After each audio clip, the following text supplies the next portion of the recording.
Hello Australia! I am so looking forward to visiting you in July for Family Voice's Not Ashamed national tour. It's true, the world we live in is changing.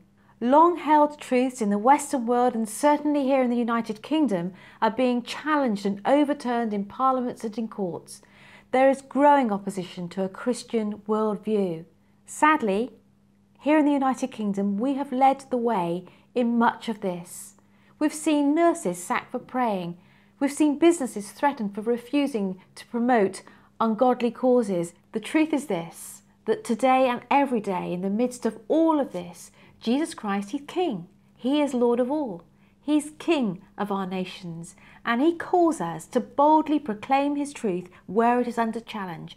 He calls us to boldly love our neighbour and to unashamedly share His truth.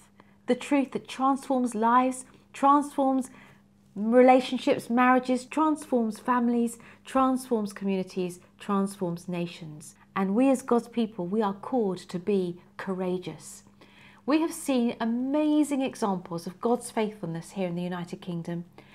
And it's a great privilege here at Christian Concern to be called upon daily to speak of Jesus Christ in the law, in media, in politics, and every day we see the fruits of that, and we know that we as Christians, we can stand, and we know that with our words and with our actions we can make a difference.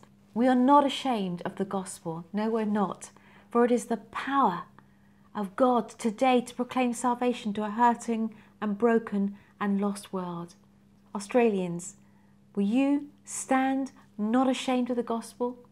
How can you and your church rise to today's challenges? Well, I'm coming to visit every state capital across Australia in July, and I would love to tell you of our experience here in the United Kingdom, and I'd love to encourage you in Australia to be bold for Jesus Christ, to stand for Him, not to make the mistakes that we have made, to see Him King of your culture, to proclaim Him in your culture. So come and learn how He can be boldly proclaimed. Let's be not just defensive but offensive with the good news of the gospel of our Lord Jesus Christ.